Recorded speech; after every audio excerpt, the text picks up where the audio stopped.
Good evening, everyone. So, I want to talk about something that I've briefly talked about in some of my videos, but I think it's time I just make a full video talking about this subject, and it's about discernment and why Christians need to use it and pray for it.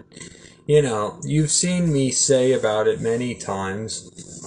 The Bible does tell us actually to use discernment, and I find it very interesting that modern Christianity seems to reject it, and that's why we have so many problems in the Christian community, in churches. Now, you saw me make some videos on New Age deception, and let me just briefly go over that there's a lot of that's crept into churches. There's a lot of people who think the New Age deception, psychic mediums, tarot cards, all that stuff is from God, and it's rather the opposite.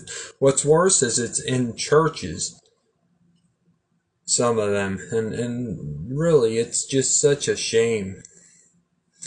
But what I want to go a little bit further here, you've heard me also make videos about how the enemy is in places where you expect him least because everybody wants to turn a blind eye. And let me just tell you something, that in some of these churches, especially the lukewarm ones, there's witches and warlocks secretly sitting in the pews of them. Heck, there's some that have been hired to be on the deacon board or Sunday school teachers. And we wonder why churches want to stay lukewarm all the time.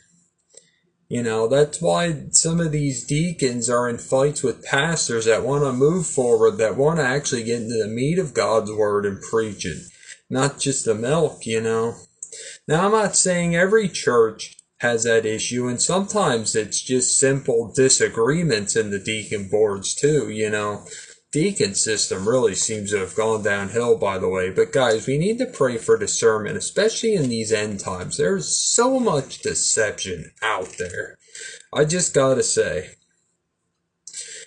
And people just want to continue to keep turning a blind eye to it, and you know what? That just lets the enemy slip right in. That is exactly the problem. If people would pray for discernment more often, because you know what happens when you pray for it and ask for it? It kind of starts to occur in your head more. God keeps it in your head more. Then you have it. You can apply it to so many other areas of your life to see good and bad, right and wrong. I hope this video helps you guys. I love yous. Have a blessed night.